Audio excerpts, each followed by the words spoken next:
Hello students, आज की class में हम क्लास 9th के एक्सरसाइज 6.2 के क्वेश्चन नंबर 8 के उदाहरणों पर हम चर्चा करेंगे। जिसमें आज का क्वेश्चन नंबर 8 हमारा है, एक कोण की भुजाएं एवं दूसरे कोण की भुजाओं के क्रमशः समानांतर हो तो सिद्ध कीजिए कि दोनों कोण या तो बराबर होंगे या समपूर्ण। इसके लिए दो स्थितियां संभव हो सकती हैं, जिसमें हमने पहले से चित्र को ड्रा कर रखा है। जिसमें हमने पहले दोनों कोणों को बनाया है, कोण ABC, दूसरा कोण PQR, जिसे एक तिर्यक छेदी रेखा PO प्रतिच्छेद कर रही है और दूसरे को POQR को एक AB रेखा प्रतिच्छेद कर रही है। हमने दिया है कोण ABC व कोण PQR को हमने इस प्रकार बना रखा है कि AB जो है वह PQ के समानांतर है और BC जो है वह QR के समानांतर है। अब इसमें दो स्थितियां हैं। पहली स्थिति नंबर 1 है, PQ BC को बिंदुओं पर प्रतिच्छेद करती है। जो PQ है वह BC को बिंदुओं पर प्रतिच्छेद करती है। स्थिति 2 में अगर देखें तो AB QR को बिंदुओं पर प्रतिच्छेद करती है। अब इसमें हमें दो बातें सिद्ध करना है कि जो दोनों कोण बन रहे हैं, ABC कोण PQR, ये आपस में बराबर होंगे या तो इनके योग जो है वो समपूरक होंगे। तो पहला हमें इसे दिखाना, कोण ABC बराबर कोण PQR या फिर कोण ABC बराबर कोण PQR बराबर 180 अंश होगा। अब इसमें हमें दो स्थिति दे रखी है। पहली हमारी ये स्थिति नंबर 1 है, स्थिति 1 है और ये स्थिति 2 है।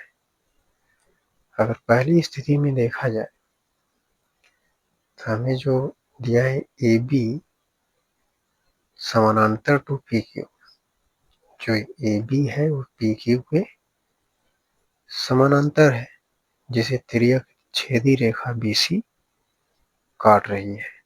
इसमें हम देखेंगे जो कोण ABC है कोण POC के बराबर होगा, क्योंकि ये दोनों संगत कोण होंगे। तो यहाँ हम लिख देते हैं AB समानांतर टू PQ, जिसे तिर्यक छेदी रेखा BC काटती है। कोण ABC बराबर कोण POC,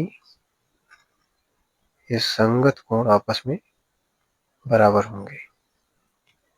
अब इसी प्रकार हम करेंगे कोण BC, जो रेखा BC है वह QR के समानांतर है, QR के समानांतर है, जिसे तिर्यक छेदी रेखा PQ बिंदुओं पर काटती है। तो इस प्रकार अगर हम देखें, जो कोण POC है, कोण POC कोण PQR के बराबर होगा, जो कि संगत कोण होंगे आपस में। इसलिए हम लिख सकते हैं क्योंकि, या इसलिए कोण POC बराबर होंगे कोण PQR के। यानी कि कैसे कोण मिले, संगत कोण, संगत कोण।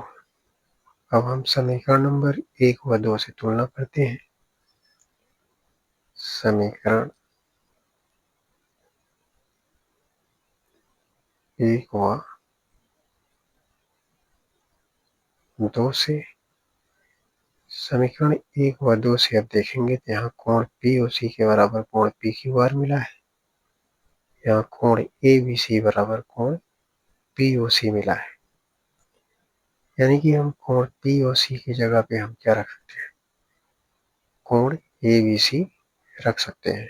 यहाँ हमें मिल गया समीकरण 1 व 2 से कोण ABC बराबर कोण PQR। अब जो हमें पहली बात सिद्ध करनी थी कि दोनों कोण आपस में बराबर होंगे, कोण ABC बराबर कोण PQR, ये हमारा सिद्ध हो जाता है। इसे हम लिख देते हैं एक सिद्धम।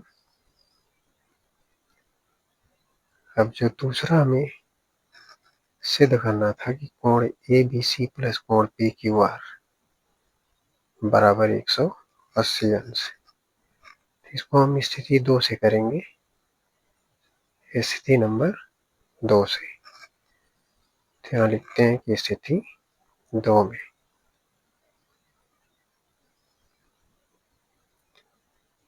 स्थिति 2 में अब जो देखते हैं तो AB समानांतर टू PQ तिर्यक छेदी रेखा QR काटती है। तो इसको ऐसा लिख भी देते हैं कि AB जो कि AB समानांतर टू PQ को तिर्यक छेदी रेखा QR पर काटती है, QR पर काटती है, इसलिए कोण AOQ प्लस कोण PQR बराबर 180 अंश। एक ऐसे कोण है क्रमागत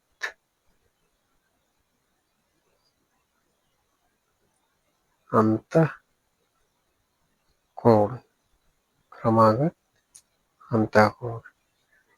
इसे अगर हम चित्र में देखें तो यहाँ पर हमें जो कोण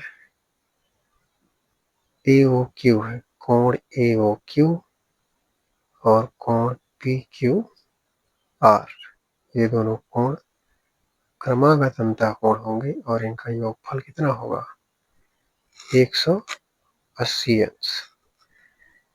इस प्रकार हम आगे देखें तो जो इसी प्रकार देखें तो जो रेखा QR है यह BC के क्या है, समानांतर है, जिसे तिर्यक छेदी रेखा AB काटती है। तो इस प्रकार जो कोण AOQ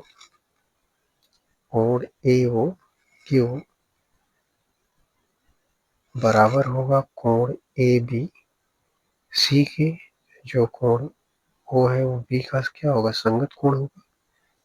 तो इसे हम यहाँ लिख सकते हैं इसी प्रकार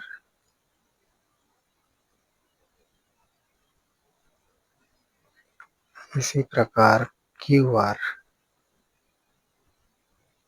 समानांतर टू BC, जिसे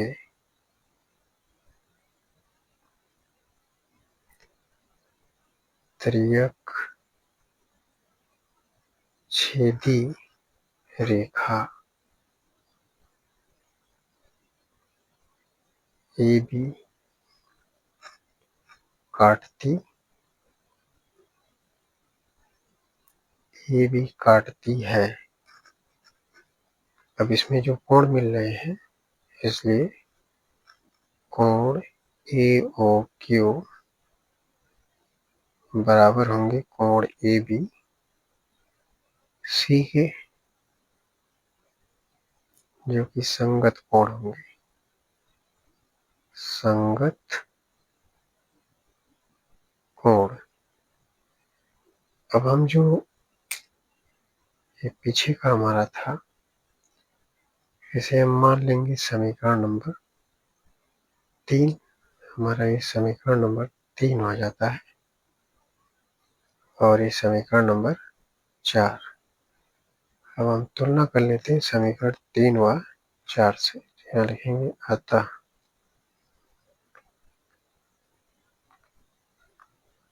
समीकरण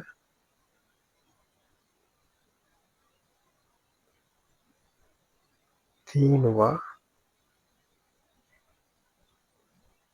4 से, समीकरण 3 व 4 से अगर देखें तो यहाँ कोण ए ओ क्यू प्लस कोण पी क्यू आर बराबर 180 अंश है। और इसमें देखें कोण 4 में तो कोण ए ओ क्यू बराबर कोण ए बी सी है। तो हम समीकरण नंबर 3 में कोण ए ओ क्यू की जगह पर क्या रख सकते हैं, कोण ए बी सी। तो समीकरण नंबर 3 व 4 से हमें मिल जाएगा कोण ए बी सी प्लस कोण पी क्यू आर बराबर 180 अंश, जो कि हमें यही सिद्ध करना था कि कोण ए बी सी कोण पी क्यू आर के क्या है, संपूरक है, यानी कि 180 अंश के बराबर है। इस प्रकार से हमारा ये सिद्ध हो जाता है। हमारा ये क्वेश्चन नंबर 8 था, पूरी तरह से सॉल्व हो जाता है। अब हम चलते हैं क्वेश्चन नंबर 9 पर। क्वेश्चन नंबर 9 है, चित्र में ए बी समानांतर टू सी डी और सी डी समानांतर टू ई एफ है, साथ ही ई ए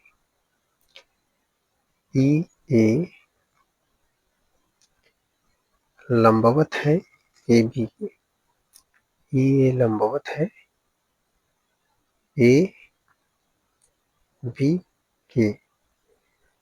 यदि कोण बी ई एफ बराबर 55 अंश है तो एक्स कामा वाई और जेड के मान ज्ञात कीजिए। अब हम चित्र में इसको देखते हैं। हमें दिया है कि ए बी समानांतर टू सी डी। हम देख लेते हैं कि जो ए बी है यह सी डी के समानांतर है। C D A B C D के समानांतर है। सी डी समानांतर टू ई एफ। हम देखते हैं सी डी ई एफ के समानांतर है। सी डी ई एफ के समानांतर है, साथ ही ई ए लंबवत है ए बी के। हम देख सकते हैं ई ए लंबवत है ए बी पर, जहाँ की कोण 90 अंश का बन रहा है। तो हमें अभी एक्स वाई जेड के मान ज्ञात करने हैं। एक्स वाई जेड के मान बताने हैं। हम यहाँ देखें तो हम यहाँ से ले सकते हैं y प्लस 55 अंश बराबर 180 अंश। अब इसको ऐसा क्यों ले सकते हैं, क्योंकि सी डी जो है ई एफ के समानांतर है और तिर्यक रेखा ई डी, तिर्यक रेखा ई डी के एक ही ओर के अंतःकोण होंगे। इनका योगफल कितना होगा, 180 अंश। तो ऐसा हम लिखते हैं। इसका हल करते हैं। इसका हल आ जाएगा y प्लस 55 बराबर 180 अंश। अब y प्लस 55 180 अंश क्यों हुआ? क्योंकि CD समानांतर है EF की और तिर्यक रेखा ED के एक ही ओर के अंतःकोण है। एक ही ओर के अंतःकोण है और एक ही तिर्यक रेखा के कई ओर के अंतःकोणों का योगफल कितना होता है? 180 अंश। इसलिए यहाँ हो गया y प्लस 55 अंश बराबर 180 अंश। इस तरह से यहाँ से हम y का मान निकाल सकते हैं। यहाँ करेंगे अतः y बराबर 180 अंश माइनस का 55 अंश। अब इसको हटाएंगे कितना आ जाएगा? 10 में से 5 गया 5, 7 में से 5 गया 2, यानी कि 125 अंश। हमें जो y का मान मिला 125 अंश मिला, जो कि x के बराबर हो जाएगा। y x के बराबर y, क्योंकि ये दोनों कैसे हैं? संगत कोण होंगे। संगत कोण के अतिरेक से आएंगे तो यहाँ हम लिख सकते हैं जो कि पुनः x बराबर y होगा। अब ऐसा क्यों हुआ? क्योंकि AB CD के समानांतर है। AB CD के समानांतर है और इस संगत कोण के अंतरेख से संगत कोण के अभिगृहित से ये जो है x के बराबर y होगा। तो अब जो y का मान था 125 अंश, तो x बराबर की कितना आ गया? 125 अंश। इस तरह से हम x और y का मान निकाल लेते हैं। अब हम निकालेंगे z का मान। तो z का मान निकालने के लिए हम क्या करेंगे? जो AB है वह CD के समानांतर है, जो CD है वह EF के समानांतर है, जो AB है वह EF के समानांतर है। तो हम ऐसा लिखेंगे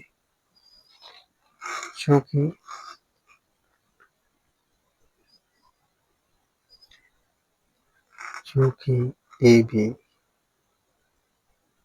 समानांतर टू CD और CD समानांतर टू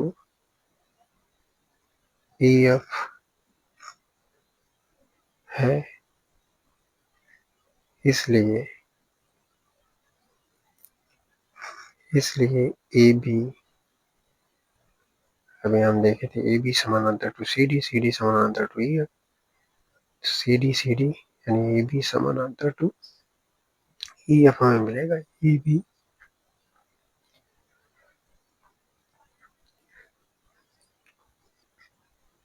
AB समानांतर टू EF मिलेगा। तो हम यहाँ कर लेंगे AB समानांतर टू EF है। इनके जो तिर्यक रेखा EA के जो अंतःकोण का योगफल होगा 180 अंश के बराबर हुआ। अगर AB EF के समानांतर है, तिर्यक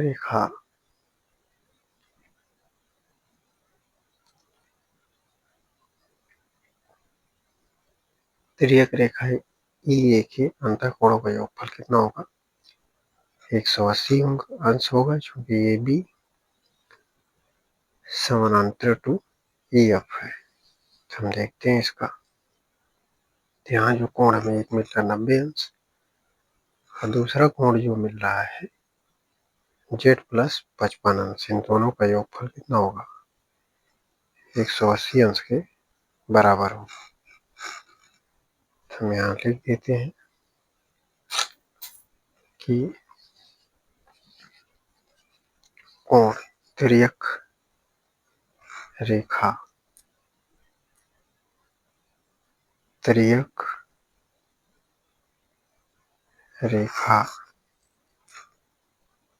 ई ए के एक ही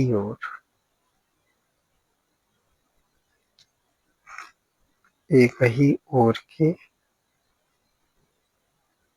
अंतःकोण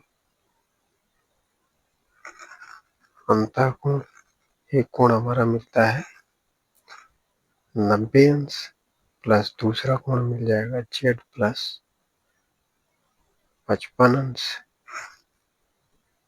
जो कि बराबर किसके होगा 180 अंश के।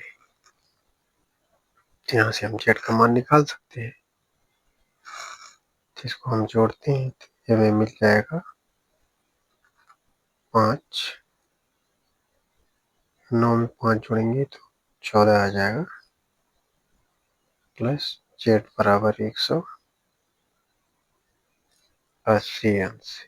इस तरह से जेड का मान निकालते हैं। जेड बराबर